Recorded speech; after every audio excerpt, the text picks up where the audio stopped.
with you today. I am Kellen Hansen, otherwise known as the Crimson Comet.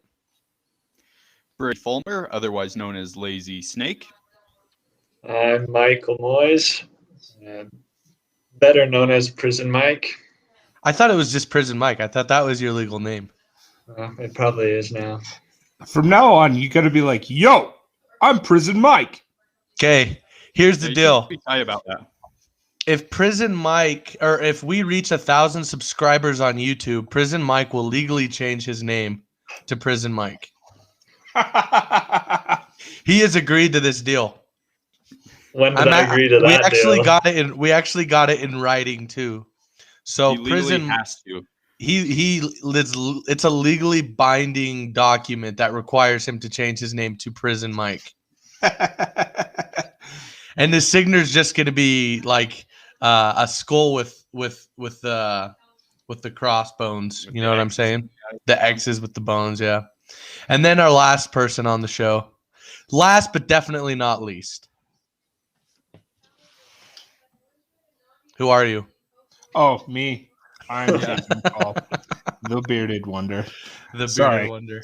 I was thinking about what we could do for 5,000 subscribers, and maybe we could get Mike to tattoo one of those teardrops that means he's killed somebody.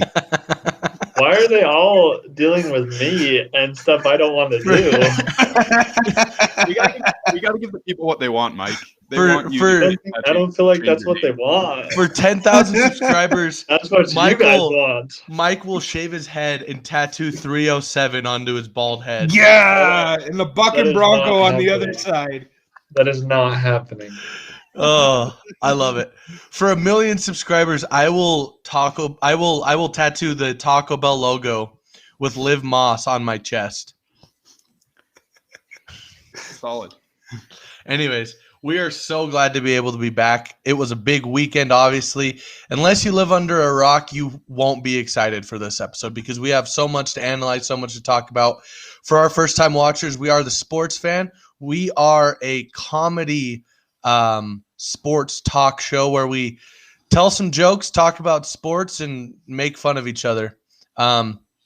Anyways, we're going to start off, obviously, with the elephant in the room. The biggest thing that's happened, something that I think the sports world is blown up about, and that is the fact that UConn's women are playing right now against South Carolina. Okay. Go Huskies! No, we're going to talk about the Super Bowl. We talked about it all week last week. We're going to talk about our thoughts from this game. And we're going to start off with a topic. First of all, what are your guys' initial reactions to the Super Bowl result? We're going to start off with Jason. Oh, man. Brady won another one. Congrats to Tom Brady. Man, the Chiefs choked hardcore. Brady, what are your thoughts? My thoughts are that Prison Mike made us all look like fools. He was the only person who bet that the Buccaneers would win, and we were all so confident that the Chiefs would win, and most of America was confident the Chiefs would win. But I think you gotta tip your hats off to that Buccaneers defense. They played as good a game as I've seen a defense play in a long time. Mm-hmm. Prison Mike? Yeah, I agree with both of those. I wouldn't say that the Chiefs choked as much as the Buccaneers just played some amazing defense. They were all over Patrick Mahomes and those receivers. They could not get open at all. And Tom Brady it wasn't even Tom Brady. Also the Buccaneers offense just looked really good. It was a well-rounded attack from both offense and defense. They had everyone involved. And that's what they needed. That's kind of what we talked about before. For the Buccaneers to win, they're going to need all members of their team firing on all cylinders, and that's what they got. So, yeah. My initial reaction is, man, I was stupid for not betting on Tom Brady. And I knew I would feel that way. I knew that if the Buccaneers won, I was going to wake up on Monday morning saying, man, I'm an idiot. It's Tom freaking Brady. It is the titan of all football players. He is the GOAT. He doesn't lose these types of games unless it's against Eli Manning. And that's the thing is I woke up this morning feeling foolish. And I'll tell you what, I'm actually stunned by the result, by the way it played out. But I'm not surprised that Tom Brady won himself a 7th ring. At this point, I am never going to bet against Tom Brady ever again. Never. Anyways, let's go over a checklist of things that the sports fans got correct. So we're each going to go around talking about one thing in the game that we predicted would happen. And then I want you to say one thing that happened that you didn't think. One thing that did happen that you didn't think would happen. We're going to start off with Prison Mike. Trying to remember what I said, but I guess one thing that did happen that we guessed is what, like I said, whatever team, it was pretty much a given, but whatever team won the Super Bowl, the quarterback was going to win the MVP, and we saw that with Tom Brady. Mm-hmm. The Bucs won, and there could have been a lot of other people who could have won the MVP, but just how it works, that's what happened. So Tom Brady won the MVP, and one thing I was wrong about the score. I really did think it was going to be a much closer game than what it was. Mm-hmm. I think my final score was 35-28 with the Buccaneers winning, and the Buccaneers were 33, weren't they?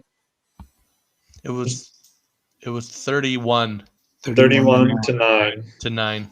So that's pretty Brady? off on the score.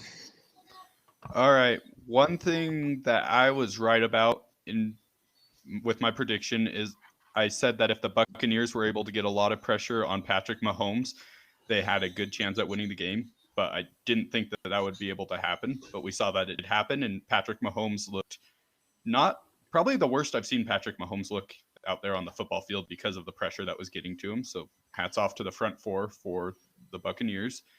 One thing that I didn't think would happen, I think the biggest thing that stood out to me was how they were able to hold Tyreek Hill in check.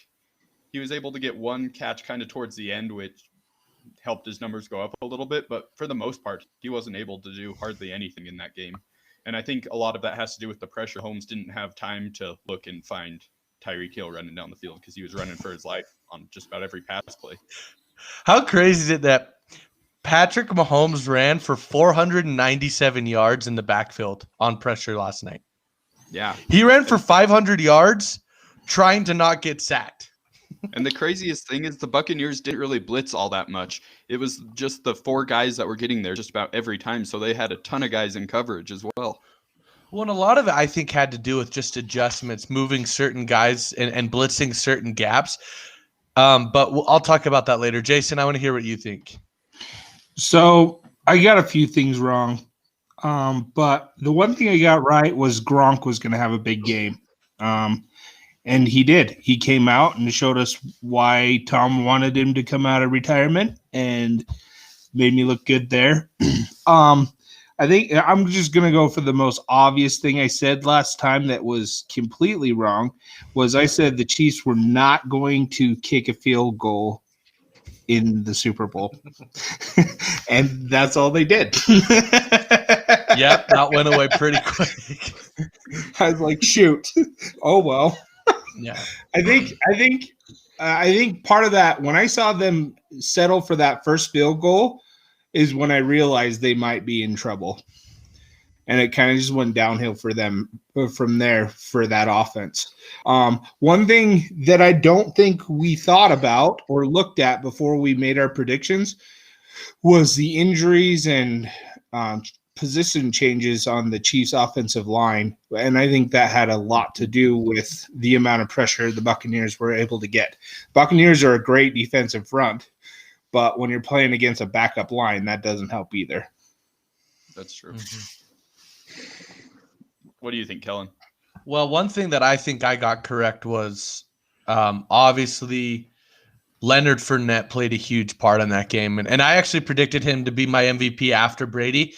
I honestly think that if you have to pick an MVP outside of Tom Brady in that game, you would go with Leonard Fournette. And they talked about it all post-game, how influential he was catching the ball out of the backfield. He had that huge touchdown run.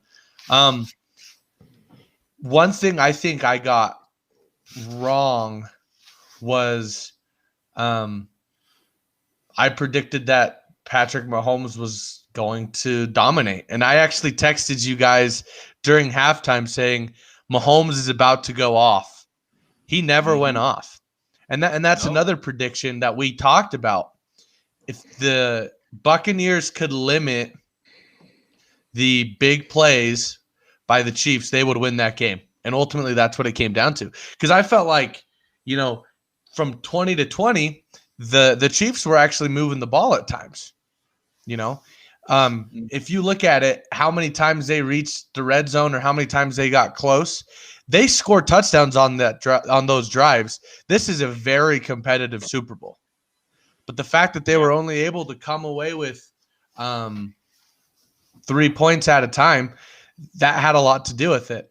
But I honestly think what it comes down to, I think Todd Bowles, the Buccaneers defensive coordinator, had a plan that he put in place that shut down the best offense in the NFL. And honestly, one could argue, are they really the best offense in the NFL? Because that Tampa Bay offense, they can beat you in a lot of ways. But yeah, no, I think I will say this. I'm actually pleasantly surprised. As off as we were on some topics, we actually got a lot right. We predicted that Gronk was going to have a good game. We predicted Fournette was going to have a good game. We predicted that Kelsey would be the second tight end in Super Bowl history to have over a 100-yard season. He was a huge part of that offensive game plan. So I'm actually really happy with watching that game. There was a lot that came out of it, but I want to just talk about couple things, couple aspects, and a couple of the stories. First of all, what does this Super Bowl mean to the legacy of Tom Brady's career? And I want to start this one off with Brady. So I think that the Super Bowl just adds on to his legacy. I think going into this game, it was pretty much already a fact to just about everyone that he's the greatest quarterback of all time, greatest to ever play the game, which he had 6, and now he's got 7. This just solidifies it even more, puts him so far above everyone else. And the thing that astounds me the most, I'm sure you all saw this fact as well, is that he has more Super Bowl wins than any other NFL franchise now. Total. He now has 7, and then the Patriots and the Cowboys have 6 or something. The Steelers. The Steelers have 6, but yeah, just amazing. And I don't think Mahomes is ever going to catch him as far as the greatest quarterback of all time. I don't know if anyone will ever have a career as good as Tom Brady. I think that's a great assessment. Jason, let's hear your thoughts. I think it did a lot for Tom Brady's legacy. Not that he already didn't have a great legacy, but could you, and Kellen brought this up yesterday, I had to think about it a little bit, but I kind of agree with it. It's like if Michael Jordan left the Bulls and the next season won the finals. Mm-hmm. Like, he just cemented the fact that it wasn't the Patriots. Well, I mean, it's a team sport still, and he played on some great teams, but he didn't need the Patriots to win. And that's pretty impressive. That was the most impressive thing to me. I think that's what's going to add to his legacy the most. Mm-hmm. I'll go next. I was explaining this to Jason last night, and I think there's a point where we find there's certain athletes in their sports that just kind of transcend the game itself. We look at LeBron and Jordan, and they are so far ahead of anyone else that's played the game. We look at guys in hockey like Wayne Gretzky, and you look at baseball, you look at guys like Babe Ruth. And Tom Brady certainly is, I think, one of those guys that has just transcended the game of football. I can think of a couple guys that are up there. I think Jerry Rice and maybe Walter Payton are near Brady, but they're not at that same level. I think one could make the argument, and there's going to be people that are going to disagree with me on this. Michael Jordan is obviously, in my mind, the greatest American athlete. Until last night, I would make the argument that Tom Brady has exceeded Michael Jordan when it comes to greatness in his sport. I think Tom Brady has been more dominant and more influential to the game of football than Michael Jordan has to the game of basketball. And obviously basketball has a greater reach internationally, which changes it. But in terms of greatness in American sports, I think Tom Brady is the greatest American athlete we've ever seen. And there's people that are going to hate that comment. They're going to absolutely loathe that comment. But the fact is when he went to Tampa Bay, I remember me and Jason in one of our in our first YouTube video, we made fun of that move. We made fun of the fact that he was going to go to Tampa Bay.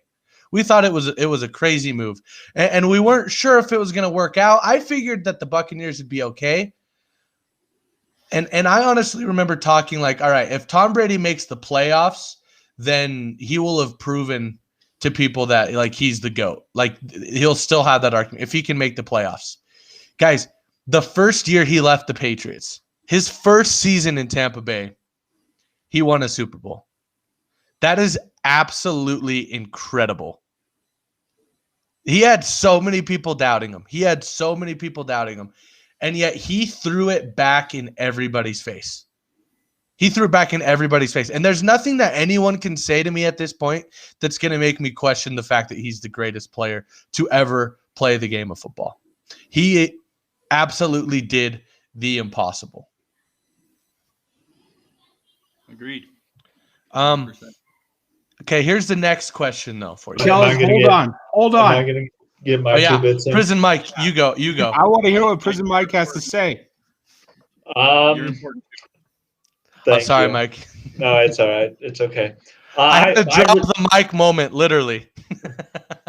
I really don't have that much more to say. I mean, you guys pretty much covered all of it. I will agree with Kellen. I feel like this win makes Tom Brady the greatest sports player of all time, like in any sport, any classification. I mean, he just dominated. And one thing that I will say that I'm not a huge fan of is I don't like how everyone is already trying to say what Patrick Mahomes is going to have to do to pass Tom Brady.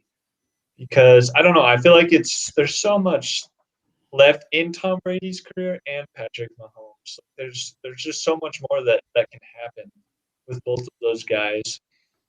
And realistically, I do not think anyone in the sport of football will ever be able to pass Tom Brady. I just don't think we'll ever see anyone who can dominate the game like he has. And so that's just it was just a great win for Tom Brady. Congratulations to him and the Buccaneers. Jason, I know you want to say something. I could see it in your eyes. Okay, guys, I'm sorry. I'm just looking at some things and doing some thinking. How many seasons in the NBA did Michael Jordan play, Wizard seasons included? 16 years? 15. 15.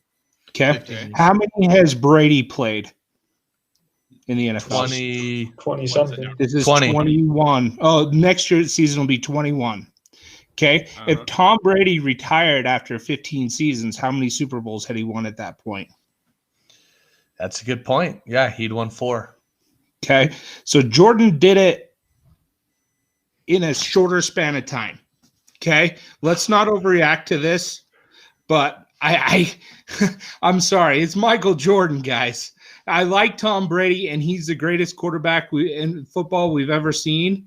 But Michael Jordan was just okay. You know what I mean? Trying to say here, like that is. I'm one of those guys that's going to come after you, Kellen. That's kind of far fetched. I want to hear what Brady has to say. So I've got to object to that. He's fired up. Brady's fired up right now. Fired up.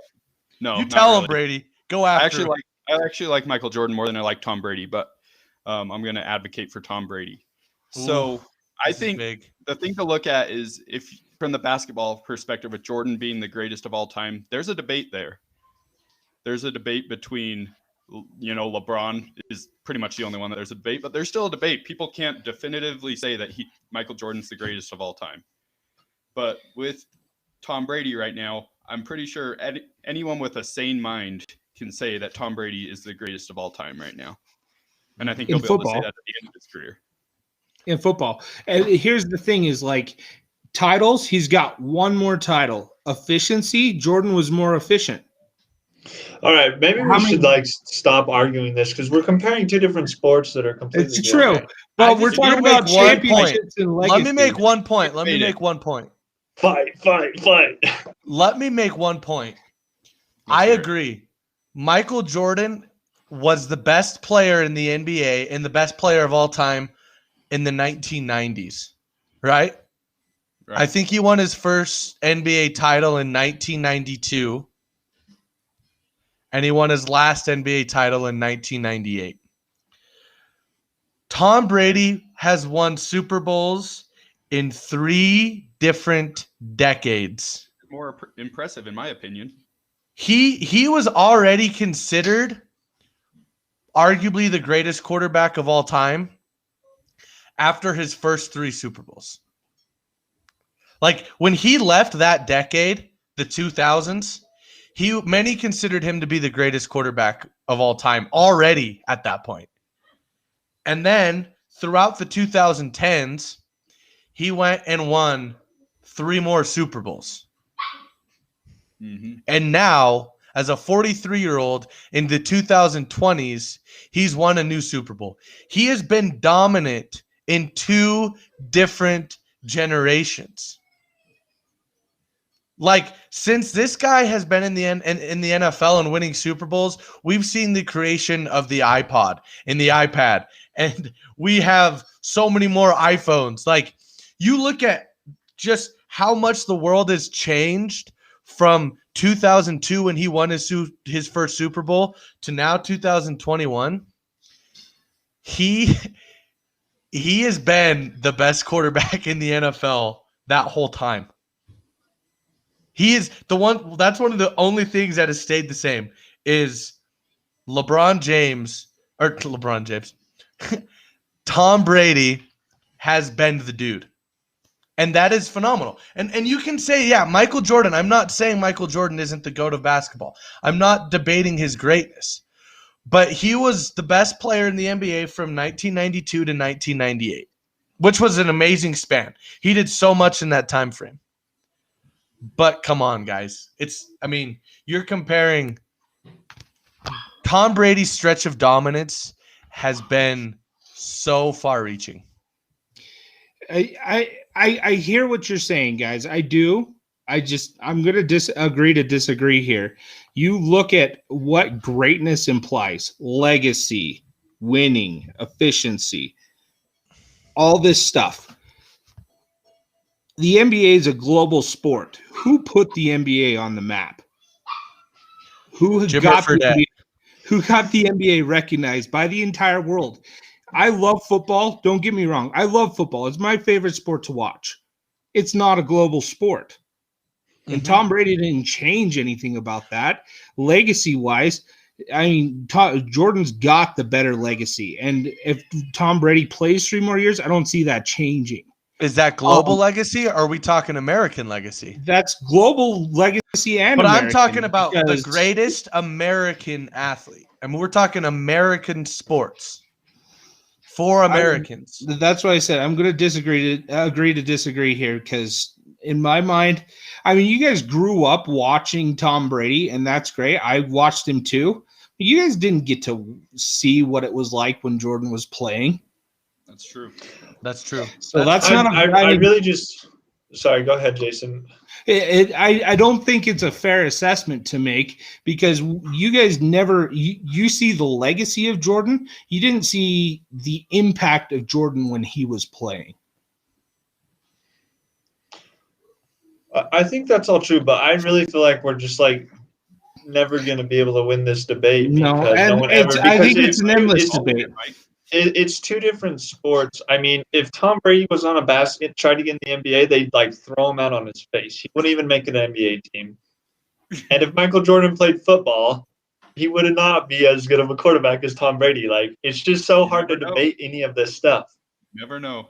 You never know, Mike. You never Are you telling me Tom Brady would be the GOAT of basketball as well? Oh yeah, dude. The dude wouldn't even make a team. He'd make the team in Boise, Mike. be on the Boise Spuds. The Boise Spuds. Maybe I'll draft him in the future. We'll see. Okay, I just want to bring up one more thing, and this is going into our next topic, and this will close out our Super Bowl thoughts. Are we kind of seeing a Tom Brady, Patrick Mahomes, though? Does that have the potential to become the LeBron, Michael Jordan argument? Because, I see a lot of comparisons when it comes to those two. I think, first of all, I think Patrick Mahomes losing this quarterback, it does nothing to damage what he's done, in my opinion. Like, the fact of the matter is, did Patrick Mahomes have his best game? Absolutely not. But can I just say, I've never seen a quarterback make throws like that while literally not being able to see where his receiver was. I mean, some of his incompletions were the most impressive incompletions I have ever seen in that game. I mean, he was trying to carry his team on his back. So that doesn't damage it. But going forward, what is Mahomes' legacy, going to look like? Do you guys see Mahomes having the potential to reach Brady's status? I want to hear your guys' thoughts. And let's start off with Mike on this one.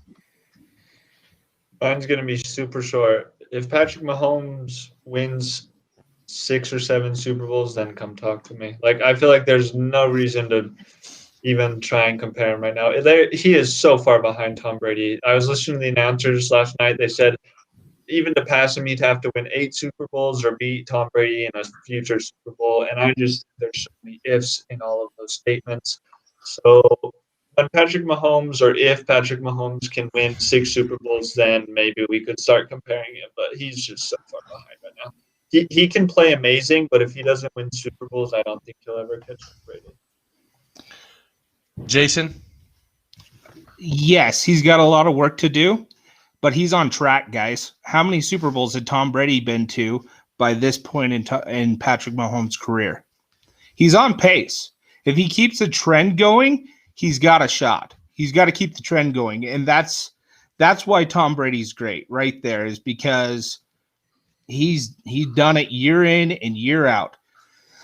The Chiefs I don't know if Patrick Mahomes is going to be able to ride the Chiefs his entire career to catch Tom Brady, or if we're going to see him make a change in 5-6 years. Honestly, a lot of that is Andy Reid's not a young guy at this point. I don't know how many years we're going to see him coaching for. And that system fits really well with Patrick Mahomes. But he's so far, he's on track to do it. He's been to 2 Super Bowls, and how many seasons he played? 4.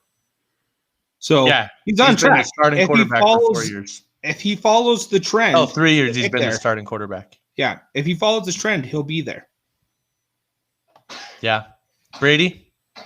So, I think that I agree with a lot of what Mike says. It's way too early, but just for the sake of having the debate, I think that if anyone can do it in the NFL right now and get up there, it's definitely Patrick Mahomes. He was the youngest quarterback, right, in NFL history to be already to his 2nd Super Bowl. So that's pretty impressive. But yeah, got a heck of a long way to go. He's got probably at least 10 more years of playing to go, probably more than that, before we can even have the debate if he is as legendary as Tom Brady. So yeah. Yep. I think if the Chiefs win this Super Bowl, it's a different story, because we're looking at 2-6 rather than 1-7, right? That's a big difference. 2-6 sounds so much. The gap just seems so much smaller than 1-7. And ultimately, I think that's what it's going to come down to. But I will make one point. I know that I'm a big guy. I firmly believe that to be considered one of the greatest of all time, your name has to be synonymous with winning. You have to be winning multiple championships. But if Patrick Mahomes continues to play at the level he's been playing at and put up the type of numbers that he's been putting up for the next 10 to 15 years, if he were to win, 4 Super Bowls by the time he retired, but continued to play at that level, I think he could make a case for being the greatest quarterback of all time. And I know that rings are so important. I know rings are super important, but he is the last 3 years that we have seen, that's the best quarterback play we've ever seen. In terms of just talking about playing the position, not winning, just pure play at that position, that's the best we've ever seen. And I think that if he can win, he's got to win. He's got to win like 4 or 5. He's got to win like 4 or 5. But I think if he continues to play at this level for the next decade or so and wins himself 4 or 5, then I think that debate, I'm not saying it'll be conclusive, but I do think that Patrick Mahomes will have an argument as the greatest quarterback of all time. But I just want to say, like, can we just never, ever compare any of the other quarterbacks of the last generation to Brady ever again? I'm okay with saying Mahomes could do it, but if I ever hear another person try to tell me that Aaron Rodgers deserves to be in the debate for the GOAT, I'm going to lose my mind. I'm going to lose my mind. Like, and it's the same thing with like Peyton Manning. Like, I love Peyton Manning. I think Peyton Manning is an all-timer. Drew Brees, same thing. Those are great Hall of Fame quarterbacks. But if I ever hear another person say that one of those quarterbacks is near Brady status, then I'm going to lose my mind. I'm pretty sure Peyton Manning is above Brady status. Where's Mike? I just want to see Kellen lose. In a second. Oh no! He kicked him off. Disappeared. Did he just leave? No, I kicked him off. Kellen kicked him off.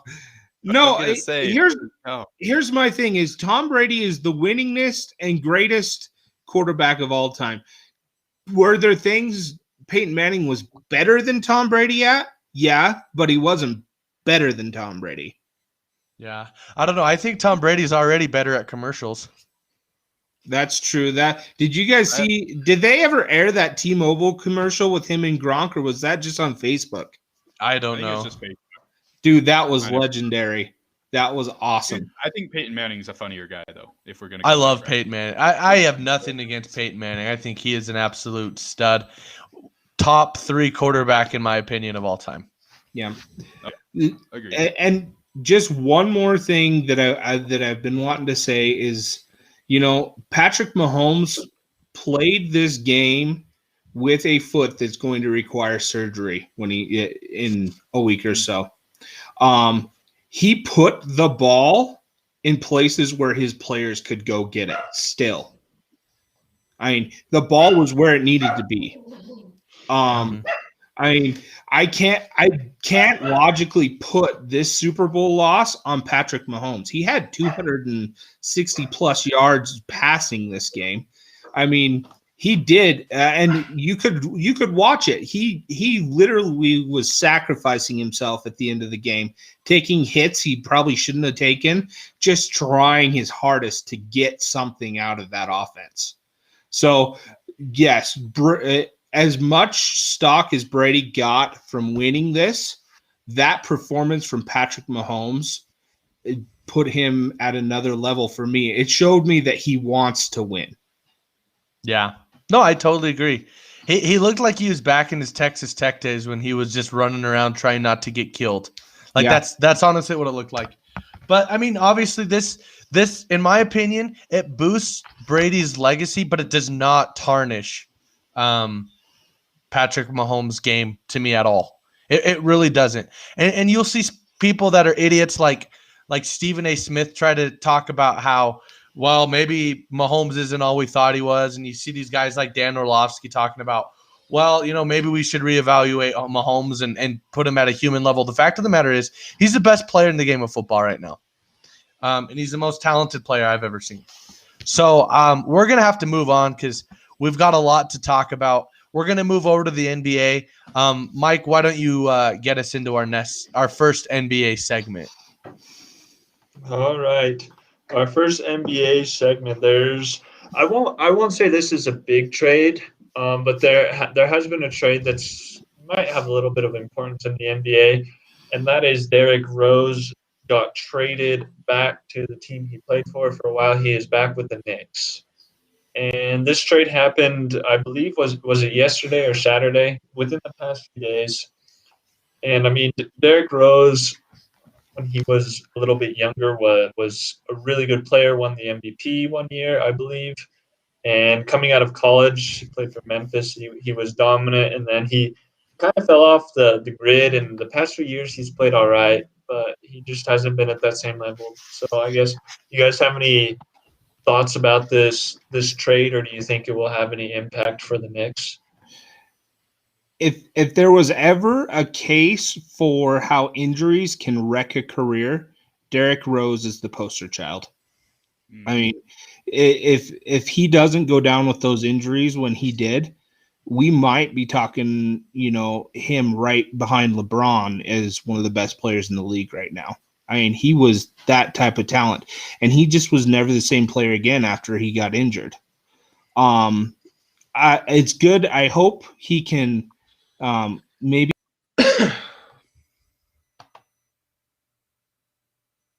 Wow, he's really paused on that topic. Yeah, he's really thinking about what he's going to say next. He's really cautious of his words.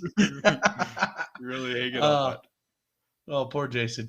Looks like Jason is frozen. Brady, why don't you get into it for us? While he fixes it, I think Jason was exactly correct. That ACL tear pretty much just destroyed Derrick Rose's career. He's never been the same after that.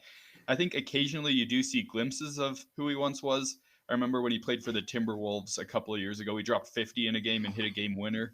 So you do see little glimpses where he goes off, but I don't think it has much impact on the Knicks.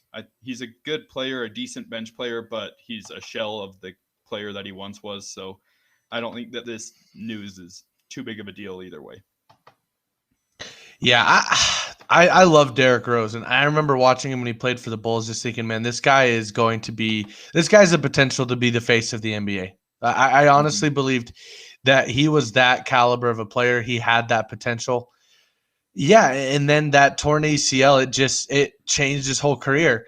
A lot of it had to do with the fact that the Bulls just weren't the same team without him, and there were so many changes that when he did come back from injuries, he just wasn't. He wasn't at the same level, and the Bulls weren't at the same level. He has still been an efficient player in the NBA, and that's one thing that's been interesting is I still think he is a guy who can be a very efficient player for a team. I'd love to see him be with a contender because I feel like since he left the Bulls, he just has had a hard time being with teams that are really able to win. And I would love to see him go to a team where he could contribute and still win basketball games. I don't know if I see that. So for those who are wondering what the heck happened to the Bearded Wonder, his youngest child, McCoy, unplugged his router.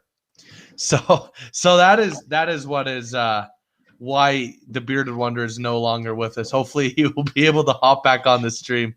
But Mike, what do you have to say about this trade?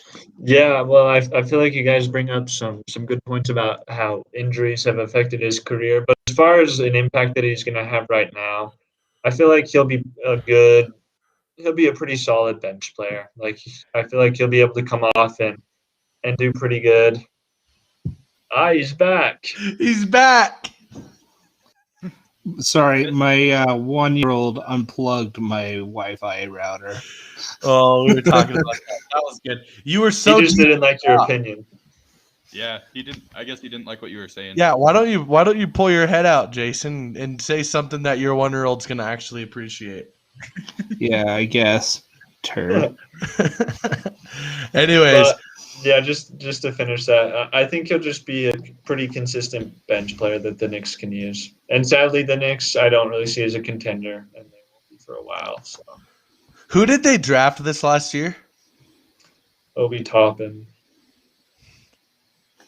Oh, okay. Why did you say that so depressed like? It's because as soon as I remember the name, Kellen has been making fun of me because I say toppings instead of toppings. Oh, he's gone again. He's gone again. After his router. I love that. Oh, he's back. He's back. I don't know what's happening. Jason is just dipping. Yeah, sorry guys. It's the Wi-Fi is restoring, as we speak. So it's just going to be a sec. So if I go away again, it's technical issues. Technical difficulties. All right, we're going to talk about our next topic. Right now, there's been a lot of really good play going on in the NBA, but we're going to talk about who our too early to tell MVPs are for this season. There's obviously some of these names, all these names are going to be familiar, but I want to hear first from Mike. Who is your NBA MVP as of this point? Brady and I were actually talking about this, about some choices, and I was trying to think of people, like, depending on what place I was going to go, like, as far as deciding. So now that I'm first, I'm just going to steal the most obvious one. As of right now, Nikola Jokic is the clear contender for the MVP. I mean, I don't like the choice. I'm not a big Jokic fan, but he is by far the most important, like, most valuable player in the NBA. He so far, I believe he's had over 20 games in a row with double doubles.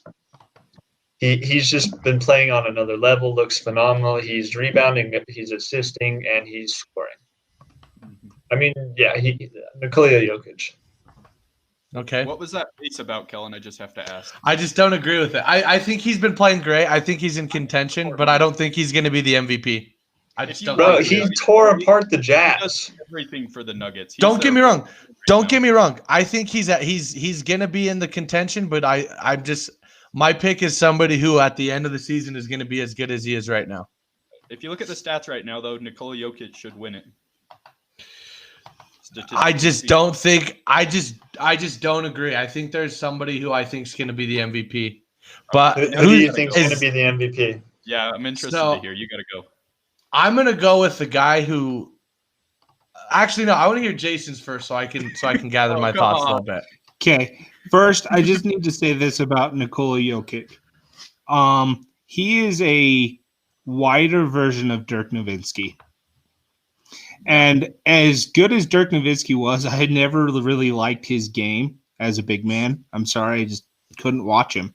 In fact, I had a nickname for Dirk Nowitzki. It was Dirty Dirk the Jerk. But we won't get into that right now. Dirty Dirk the Jerk. Dirty Dirk the Jerk. All right, most of that was the Mavericks kind of ended the Jazz's last throws at their chances back in the day.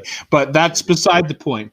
My pick for the MVP right now, if they were to award it, I'd like to see Joel Embiid win it. He's leading the Sixers to a pretty impressive season right now, and that dude's a monster. I think he's got a pretty good shot at it this year.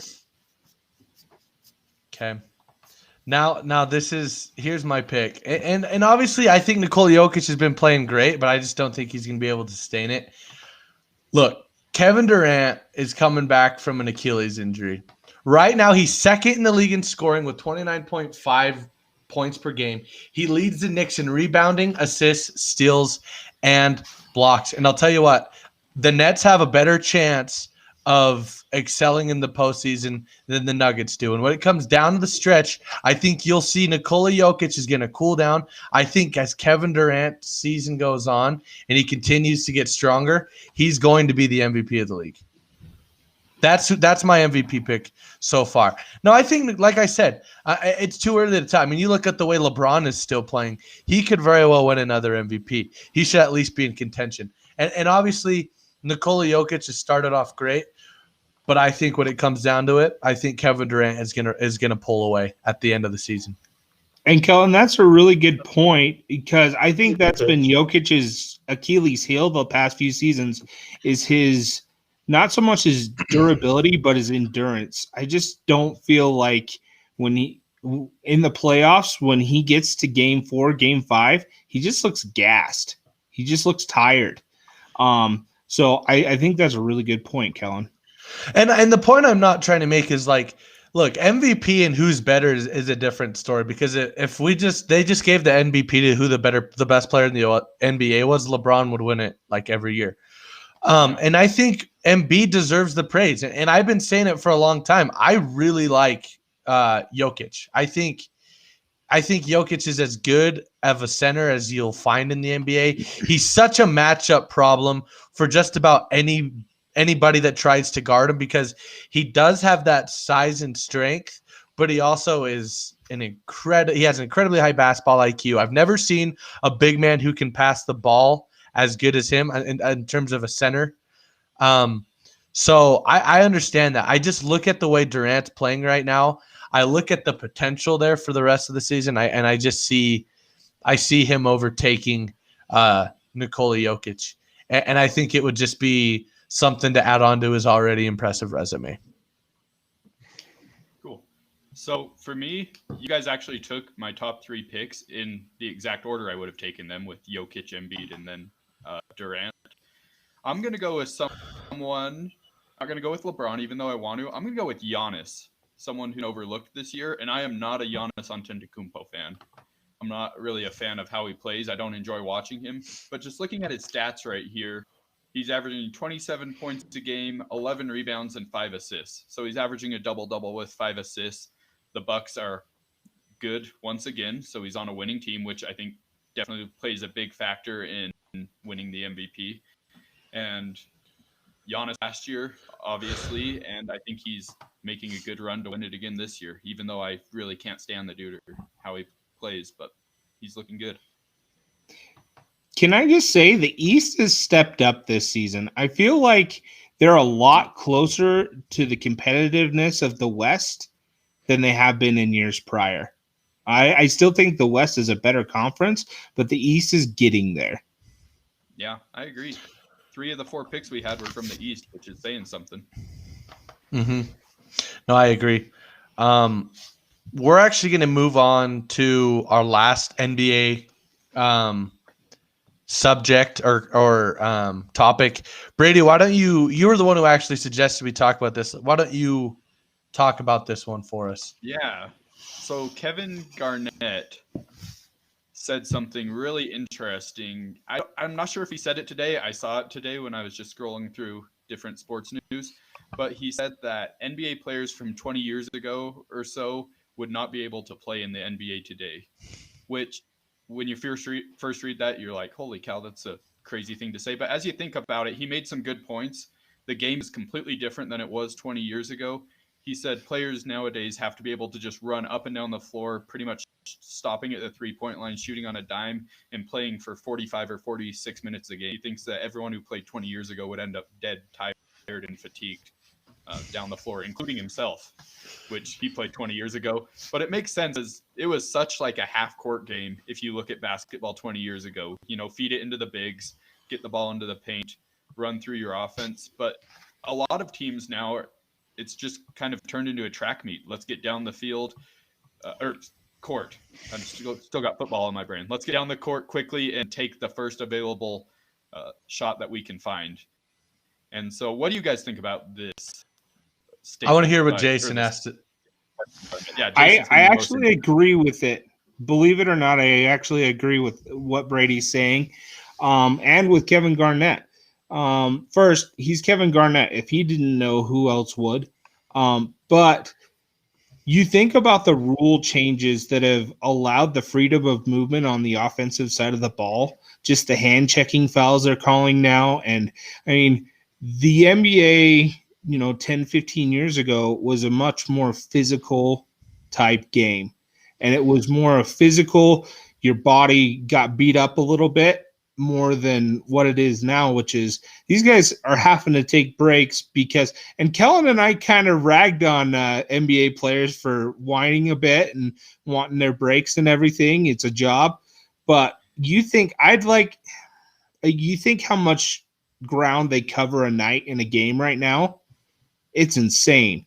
I'm a big soccer player. I watched a little bit, but an average midfielder in soccer runs 3 miles in a game. And I would be surprised to see what point guards in the NBA are running a game right now. I'll have to see if I can figure that out and bring it to the show next time. But I think Kevin Garnett hit it on the head. The amount of running these guys do is insane. I honestly, I'm going to have to agree with it too. when I look back on guys that played before this era, I can't think of. I mean, even 90s guys, 80s guys, 70s guys, 60s guys.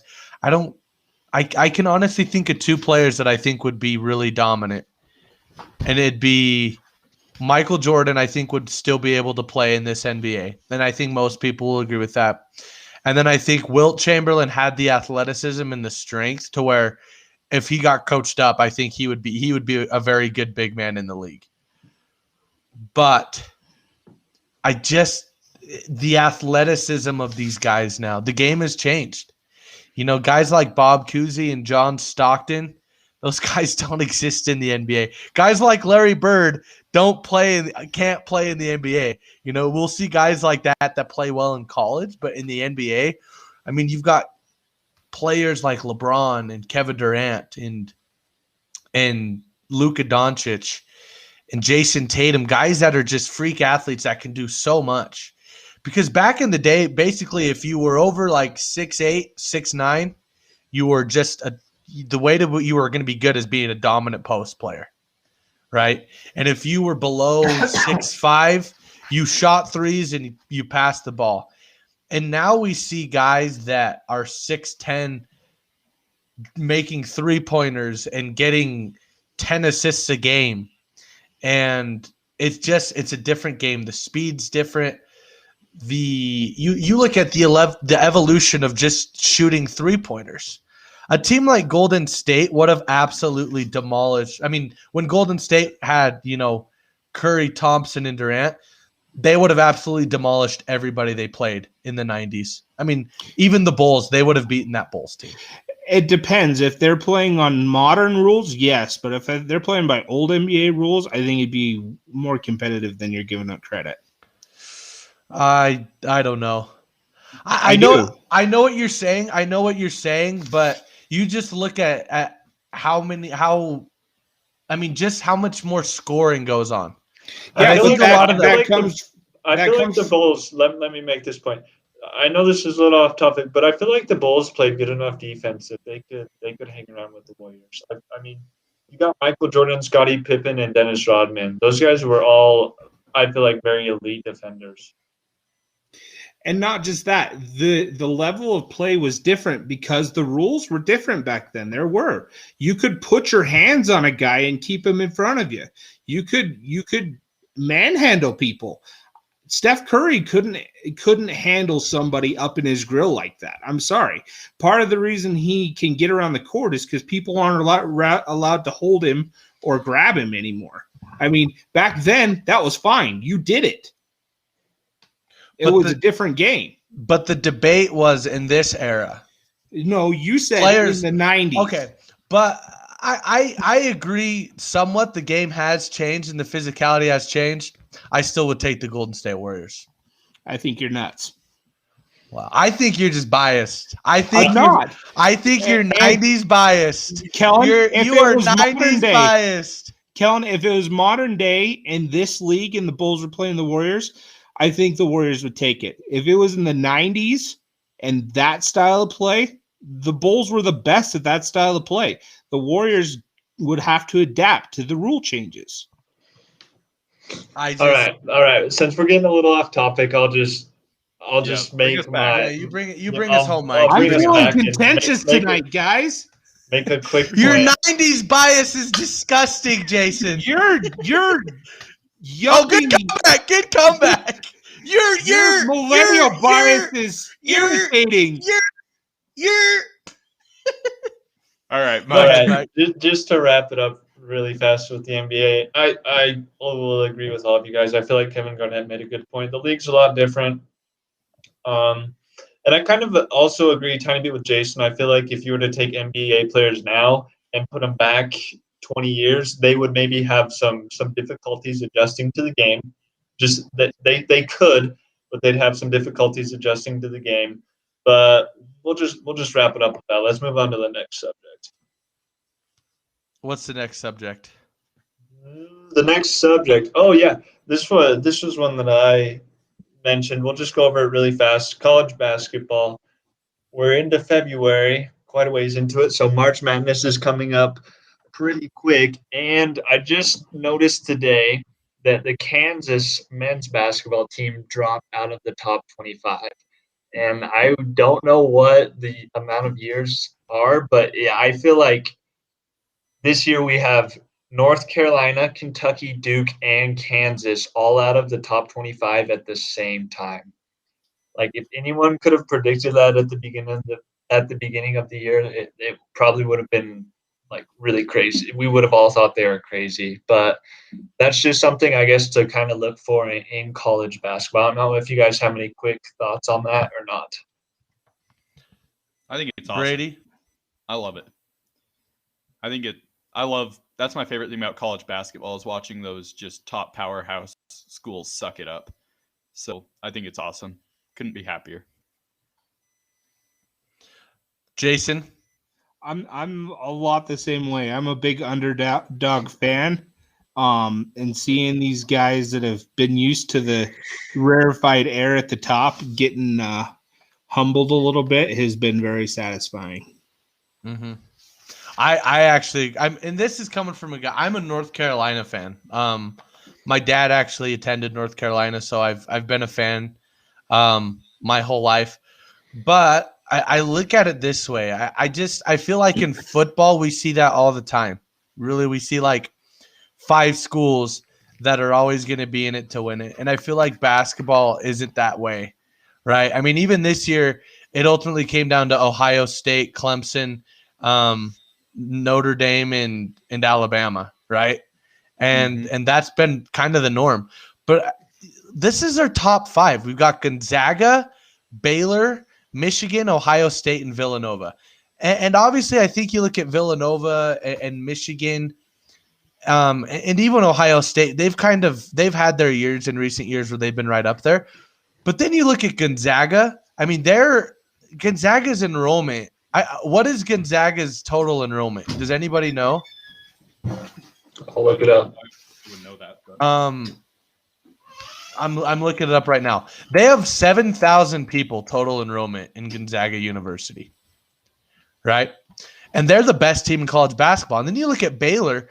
5 years ago, Baylor was non-existent when it came to powers in basketball. And it's been so fun to see. I think it's awesome. Yeah, I think it's showing kind of that the era. I feel like this is kind of showing the end of the one and done era. I don't feel like college basketball teams are going to be able to win just with one and done players. I feel like grad transfers are going to start playing a big effect, and especially with college basketball passing the rule that I know at least for this year that transfers are eligible to play this year, like as soon as they transfer. So the young guys aren't gonna cut it anymore. You're gonna need a talented deep team to go anywhere in basketball right now. Yeah, I just want to do. Oh, go ahead, Jason. I think, Mike, that's an interesting point, but how much did COVID impact that? I mean, a lot of these one and done guys didn't really get the practice they normally get in a normal season. So does that, when things kind of get back to somewhat normal, do we see that start coming back again, or do you really think it's over? I personally think that the one and done is kind of over. I mean, I know they haven't got to practice a whole lot, but you look at, they're saying the best player right now, like freshman in college basketball, is Cade Cunningham out of Oklahoma State. And he's an amazing player, but he is not Oklahoma State is not an elite team right now. They're a good team, but they're not elite. So I feel like if you want to win a championship in March Madness, one and done isn't going to cut it. Cool. I like that point. I just want one little plug just from Jason, and then we got to get onto our C-squared moment of the day before we sign off. But Jason, BYU plays Gonzaga. I know you're diehard. This is a game that you're definitely going to be watching with a lot of anxiety. Maybe not anxiety, but you're definitely excited for this one. Are you giving the Cougars? That's my C-squared moment of the day, Kellen. Are you giving the Cougars? Man. Well, then we'll have you go first. Okay, here's the thing is, do I think BYU is going to win tonight? No. But in the great words of Jim Carrey on Dumb and Dumber, So you're saying there's a chance. There's something about Gonzaga and BYU in the Marriott Center. BYU's pulled it off. They've done it last year. They've done it in years prior. Could it happen? Maybe. Will it happen? Probably not. But I'm excited. That is my C-squared moment of the day. When do they play? Tonight. 9 o'clock. It's a late Really? game. Oh, 9 okay. o'clock. All right, I we're gonna go Brady. What's your C-squared moment of the day? My C-squared moment of the day, it's also another basketball game. I'm gonna go with the fact that the Jazz are playing the Celtics tomorrow night. Yeah. Prison Mike and I already have loads of money, like betting Hey. on that. Hey, let's make it more interesting. What's the punishment to the loser? What do you want the punishment to be? Because I'm pretty confident the Jazz are gonna win. Nose ring. What are you guys willing to put on the line? That's what I want to know. Right now, we just have lunch on the line. Lunch? Okay, no, something. I have an idea. I have an Okay, idea. Kellen, I want to hear it. Tomorrow night, Brady, Mike, and I will go to Applebee's. And I will pay for my own dinner. I don't want to watch it at Applebee's. Mike and Brady will order an appetizer, a meal, and a dessert. And the loser pays. Okay.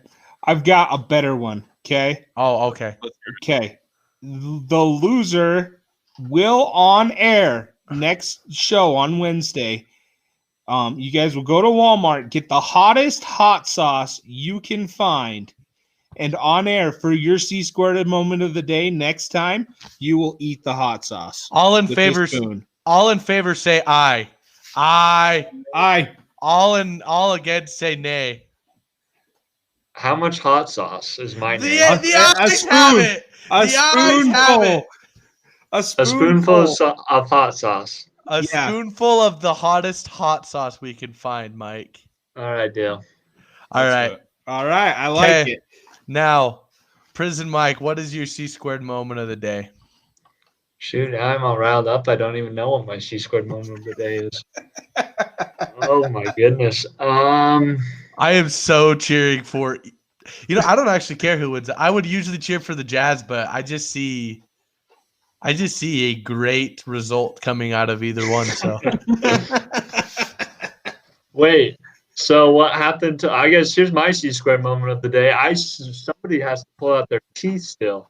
Jason. I have one.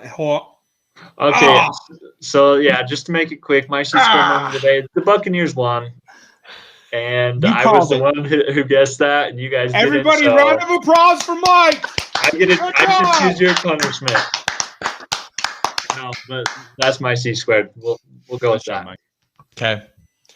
My C-squared moment of the day is got to be the fact that yesterday I celebrated 1 month married to Michaela. She's actually made it a whole month, and she still even kind of likes me, I think. So that's my C-squared moment of the day, that I still have a wife that can somewhat deal with me after living with me for a month. That's a tall task. That is not an easy order, but she's done great. She's such a good wife. She is so much better at being married than I am. But I think most people that knew the situation kind of predicted that. But anyways, we're going to wrap up our show now. Thanks for anyone who tuned in. We love reading your comments. Please like and subscribe to our YouTube channel, Sportsfans. Guys, we really would love to do this almost exclusively on YouTube. That's kind of our end goal with this. So as many followers, likes, and comments as we can get really is appreciated. Also, announcement, we are going to be doing – go ahead. I was going to say, we'll add the link to this video, our YouTube link to this video, in the feed. Even if you don't go to YouTube and watch it, go on there and give us a like, subscribe to our channel. It helps us out a ton. We also are only going to be doing shows via live stream on Mondays and Wednesdays. We feel that 3 shows a week at this point is kind of overkill. Plus, we actually do a radio show on 91.3 here in Rock Springs. So we're going to be focusing on that rather than doing the live streams. But we are going to be putting out content. We are going to be streaming segmented videos here soon, where we just cut the video into clips. That way you guys don't have to watch the whole show. You can just watch the segments that interest you. Like I said, we'll be back on Wednesday. We will let you know the time via our Facebook. And we're just so grateful for the opportunity we've had to spend this last hour goofing off and joking with you. I know me and Jason got heated, but I love me some Bearded Wonder. That's right. I still love you, Kellen. Anyways, you might say some dumb things every once in a while, but I still love you. That's true. But we're gonna sign off. So signing off. This is the Crimson Comet, Lazy Snake, Prison Mike, and the Bearded Wonder. and remember, O K G. Brother.